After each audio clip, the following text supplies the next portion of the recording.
Nearly 85% of the 1.5 million people living here are foreign-born, with men outnumbering women nearly 3 to 1.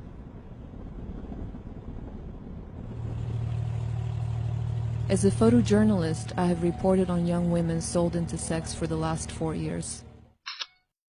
On my last reporting trip to Moldova, I met a 19-year-old woman who was trafficked to Dubai for sex, at times serving more than 30 clients per day against her will. Because of her story, Dubai became a place that I had to see in order to understand such evil. What I found was a city of contradictions. Muslim traditions mixed with capitalism on steroids. Beneath Dubai's futuristic facade, the sex trade is something that some people can choose to overlook. You don't see them. It's not like anywhere else. It's not like anywhere else? No. Like prostitution somewhere else. It's on streets. There's no such thing in UAE. Officially, it is very hard to get anyone to talk openly about prostitution.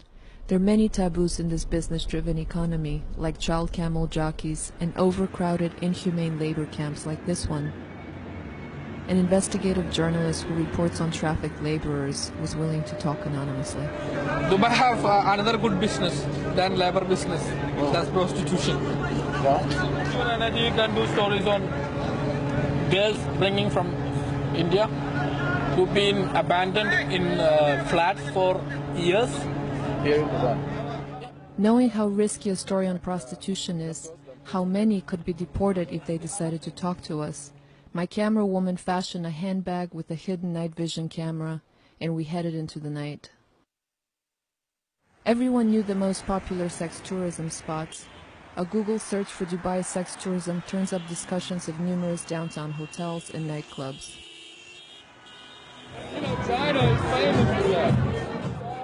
When I arrived at one, it seemed at first like any other nightclub. But it didn't take long before I was propositioned. How much you want? I played along. 1,000? 1,000? Yeah. How much I'm taking lucky here for 500? But the women's faces I saw in the bathroom, from China, Ghana, Ethiopia, Morocco, Uzbekistan, these were not the broken spirits I expected to meet. Clubs like this, I took photos amazed by how invisible I had become. Their minds were elsewhere, applying lipstick, counting cash, dialing numbers, adjusting bras. Price depends on nationality. I tried to find someone willing to be interviewed, but most would not talk on camera. I decided to reach Eastern European women by writing in Russian in a bathroom stall. It says this. Do you speak excellent English? Money without sex.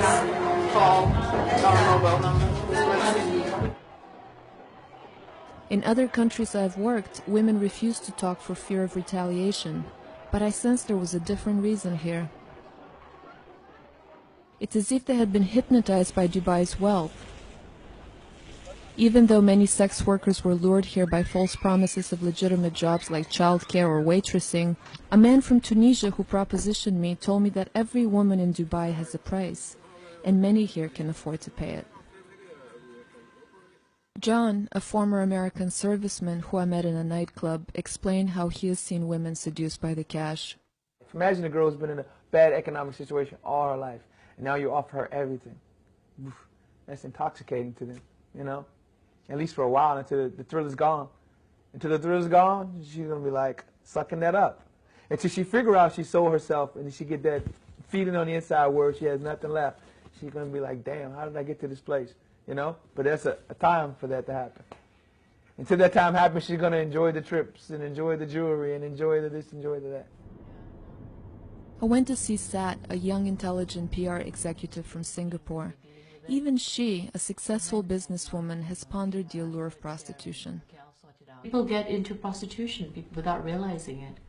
It becomes such an attractive, lucrative trade. You really can make a lot of money. You know, even I was curious once. I was like, really? How much money can you really make? Even I was asking, what would my price be?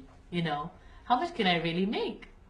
With so many men here, Seth says prostitution makes Dubai safer. It's fortunate for us that sex is a trade out here, because otherwise I would feel highly harassed. I'm already sometimes feeling harassed to an extent. So imagine if prostitution was not there. Which is a very sad thing to say, but you know what?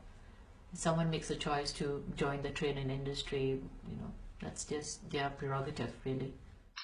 I wondered if I was the only person who still felt that permitting prostitution was a choice that dishonored us as women. In this traditionally Muslim country, even a human rights activist explained it away as an unavoidable consequence of modernization. We are at an extreme globalized place with minimal regulations, and this is where it is exploited. And our legal system isn't really growing fast to catch it, because also our government is scared of regulations that they may, you know, turn off businesses or investors, and you know, in all these developments and so on. In fact, all of the notorious sex clubs carry the seal of the Department of Commerce and Tourism. But this is about capitalism.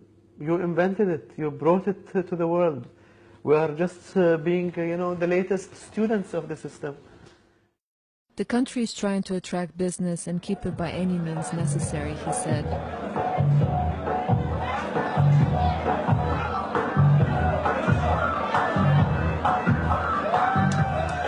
For now, in the clubs of Dubai, there appear to be no efforts to enforce laws against prostitution.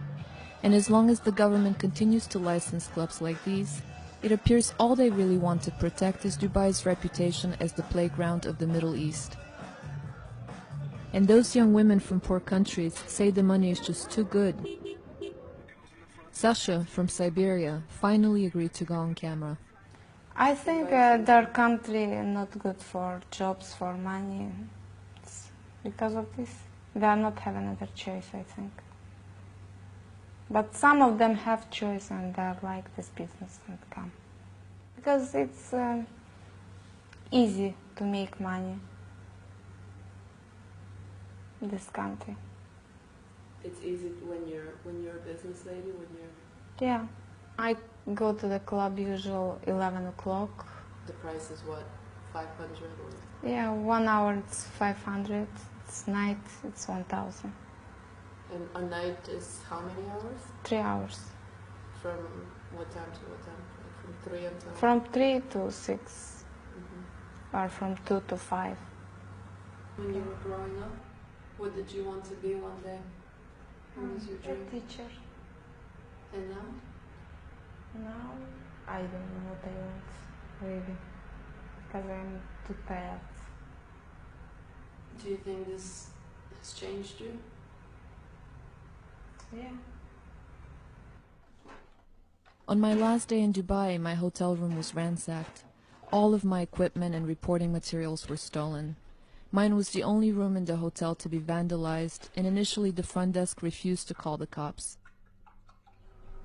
That morning, as my camera woman rushed to catch her flight, she was detained by airport security. All of her videotapes were confiscated. We had been watched and followed. It was only after making a spectacle that they returned her tape saying they had mistaken her identity. Her luggage did not arrive until a month later.